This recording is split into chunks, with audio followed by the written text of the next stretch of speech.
Hello guys, welcome. So tingnan natin kung kanino tong energy. So be open-minded po, hindi po halos lahat makaresonate. Thank you nga po pala sa mga nagsusubscribe, sa mga bumabalik. Maraming pong salamat. Give me the message, kaninong energy to?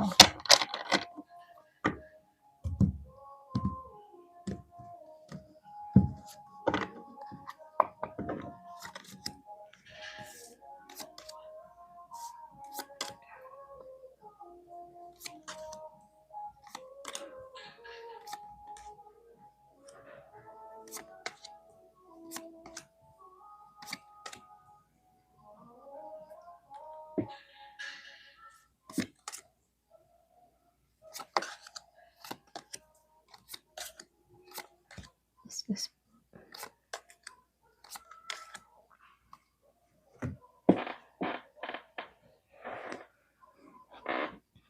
So dito, no, yung iba sa inyo, meron ditong Gemini, Libra, Aquarius, Aries, Leo, Sagittarius, Taurus, Virgo, and Capricorn. Scorpio, Cancer, Pisces. Malakas yung si Pisces. Then Libra, malakas din. Aries, Taurus. Ayan. Halos lahat naman malakas ano. Halos lahat nandito pero mas nangibabaw lang yung mga binanggit ko. Ha? Ayan, start na tayo. So dito no, kung kanino mang energy to no, kasi nakikitaan ko lang dito, ito yung klase ng energy ng isang taong merong control issue. Okay? Meron siyang unfinished connection lalong-lalo na sa'yo at hindi mapakali yung kanyang kaisipan dito. Posible no past person to or someone na may history sa'yo. Okay? So, nakikitaan ko dito, no, merong imbalance na nangyari or hindi naging stable yung connection nyo before, ano. So, lumalabas dito parang merong nasirang foundation sa inyong dalawa ng taong ito. Okay? Kumbaga, meron lang din ako nakitang conflict na namagitan. Pwedeng away sa inyong dalawa dito, pwedeng betrayal or meron kang mga natuklasan dito, no. So, nakikitaan ko dito, merong argumento, nagkaroon kayo ng argumento or merong tao dito na nanalo pero pareho namang nasaktan. Alam mo yun? Doon sa argument merong nanalo pero yun nga sinabi ko nga kanina, pareho kayong nasaktan. So dito no, ito yung klase ng tao na naging na magaling magmanipula, okay? Hindi to naging tapat. Pwedeng meron siyang mga tinago sa'yo or hindi siya naging totoo lalong-lalo na sa intention sa'yo. So, ibig sabihin ano, nakikitaan ko dito merong nanlinlang. So, dito sa 8 of Pentacles at sa Wheel of Fortune, meron din akong nakikitang hindi ito nag-effort sa'yo ng maayos. Para bang sabihin na ikaw lang yung nag-e-effort or isinantabi ka lang ng tao na to.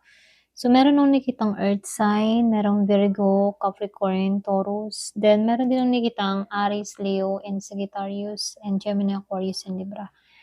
So, dito, no, parang bang tinamad to or hindi lang niya inayos yung connection ninyo. Kaya pagdating dito sa Wheel of Fortune, ngayon umikot ulit yung kapalaran, okay, sa inyo nitong tao na to. Posibleng babalik ito or merong pagbabago na mangyayari sa sitwasyon na no. Kaya lang dito sa King of Swords, logic siyang mag-isip eh. Pwedeng detach. Pero matalino to ha. May control siya sa kanyang emotion or pwedeng pilit lang niyang kinokontrol yung kanyang nararamdaman. Okay? Kung may kita mo naman sa pagmumukha nitong si King of Swords, okay? Seryoso. Hindi mababakas, hindi mo mabasa yung kanyang iniisip. So, lumalabas din dito, no? Meron lang akong nakikita ditong tao na hindi niya kayang basta bitawan kahit ito'y hindi magparamdam. Hindi ka niya kayang bitawan. Ito na nakikita ko. May pagka-ano 'to, possessive siya. So, malakas yung earth sign dito, Taurus, Virgo, and Capricorn. Kaya lang dito 'no, gusto ka niyang kausapin, yung tao na 'to. Kaya lang takot siya, eh. Puwedeng malaki yung atraso sa'yo dito sa Five of Swords. Gusto ka niyang kausapin. Kaya lang dito 'no, malinaw na nangyayari 'to na meron kayong past connection ng tao na 'to. So, puwedeng iba sa inyo meron kang kadiling na Aries, Leo, Sagittarius, Virgo, Capricorn, Taurus, at Scorpio, Cancer, or Pisces.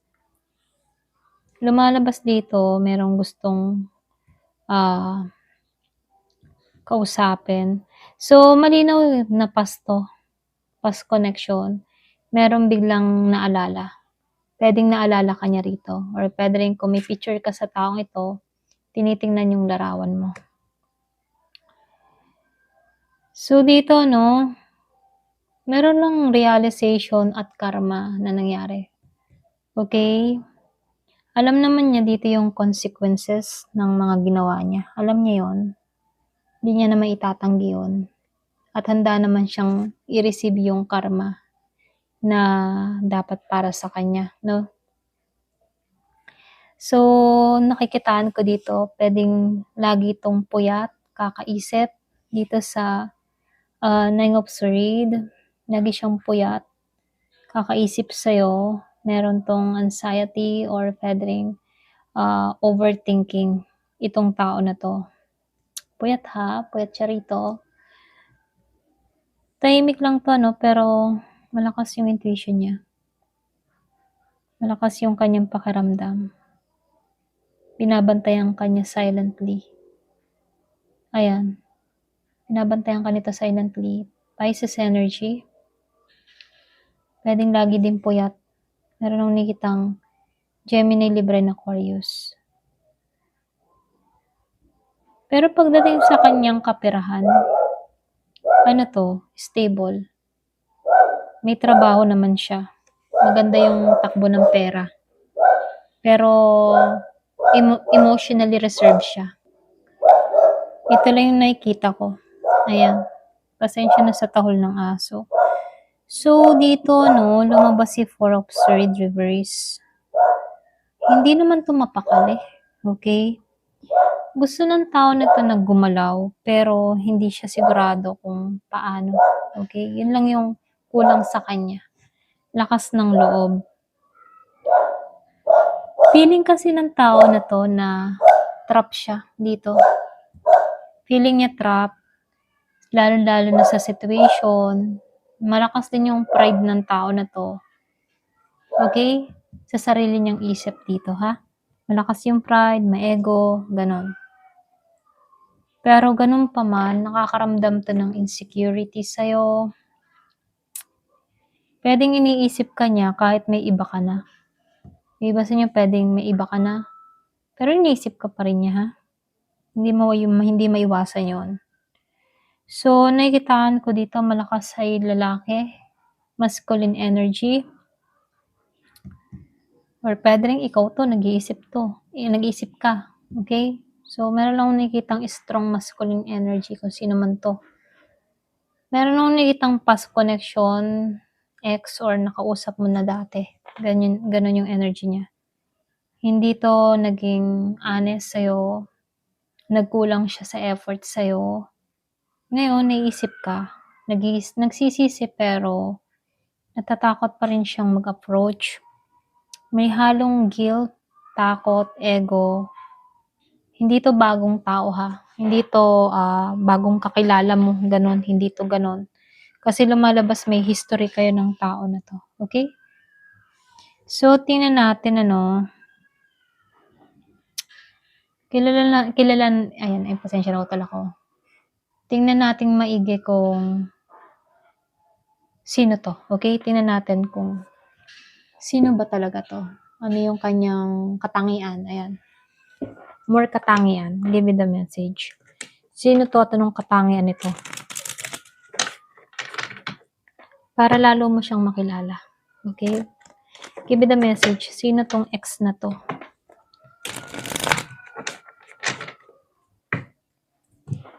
Sino tong ex na to?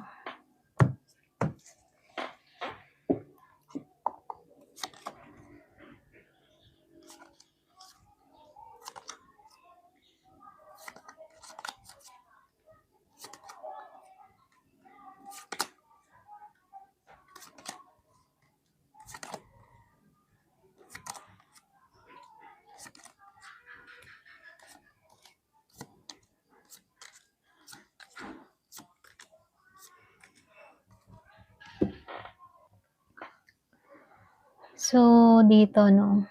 So, didiretsahin kita, no? Base sa mga card dito. Kasi lumalabas dito, ito yung energy ng tao.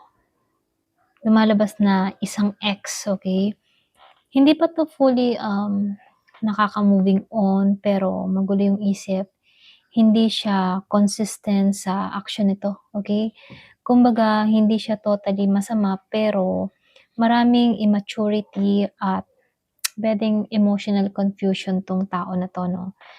So, lumalabas dito rin sa card dito na mahilig siya mag-observe, ganito yung klase ng pag-uugali niya, mahilig siya mag-observe, ka, okay?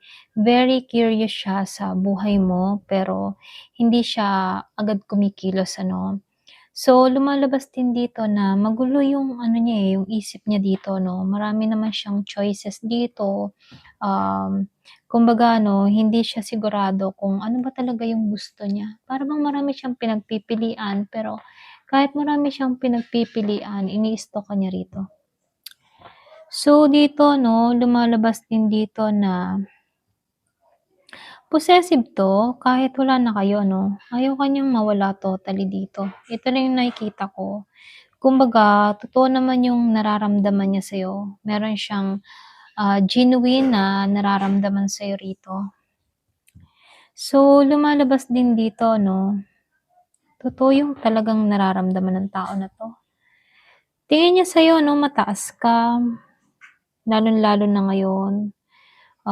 Very attractive ka, white material yung tingin ng tao na 'to sa'yo, mataas yung value mo sa kanya, mataas yung halaga mo, okay?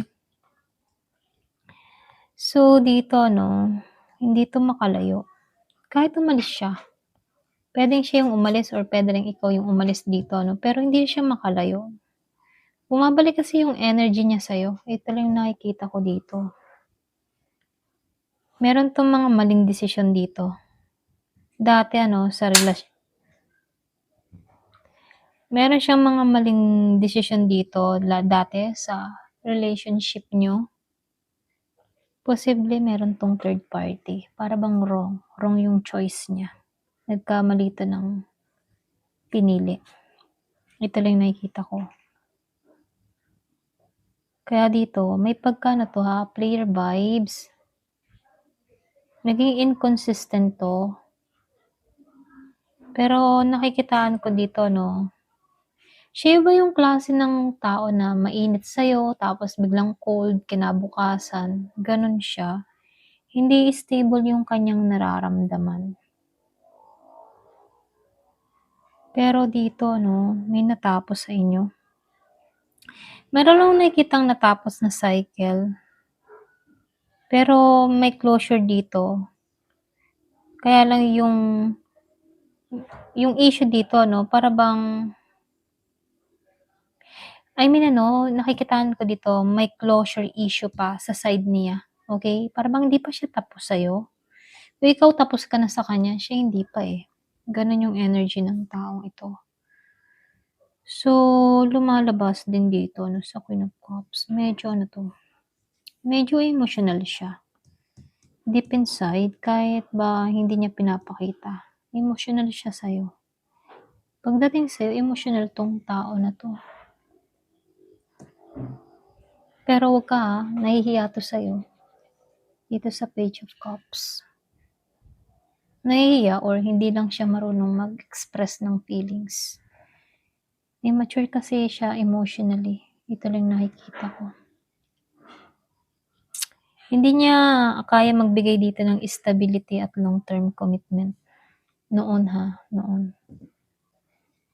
Pero, mahilig naman 'to siya siya yung klase ng tao na mahilig sa socialize, sa barkada, or sa mga third party situation dati, gano'n siya klaseng tao. Hindi kasi ito nag-effort sa growth, ito lang nakikita ko. Hindi siya nag-effort sa growth kahit baga tumatanda na, hindi niya tinulungan yung sarili niyang lumago, gano'n. Kasi naging kulang 'to sa responsibility, okey? Kaya lumalabas dito may guilt siya. Ayaw niya naman ng conflict, pero nagsisisi siya. Parang nagsisi 'to, dito sa Five of Sword. So, lumalabas naging selfish 'to. Hindi niya na-provide yung security na kailangan mo, okey? Hindi niya nai-provide yun. Yung seguridad na dapat para sa'yo, hindi niya naibigay yun. Kaya ngayon, itong ex mo na 'to, nag-o-observe, stalker type, tahimik pero nakabantay, gano'n siya ngayon. Magulo yung isip niya, hindi siya decisive dito, pero lumalabas na meron pa rin 'tong, nararamdaman, pero hindi siya marunong mag-handle ng kanyang feelings, yun lang yung mali sa kanya. Very inconsistent siya, naging player dati, may regret at nagi-guilty ngayon, pero hindi ka binitawan emotionally. Malaki na chance na ito yung yung bang tipo na bigla na lang nawala o nagbago, okey? Hindi siya, naging stable sa relationship niyo. Posible may ibang pinili or naging dahilan ng breakup niyo. Meron siyang ibang choice. So, ito lang yung nakikita ko. Okey? Ayan, so kung may idea ka, comment down below ka kung kilala mo 'to, okey? Ayan, thank you for watching. Love and peace.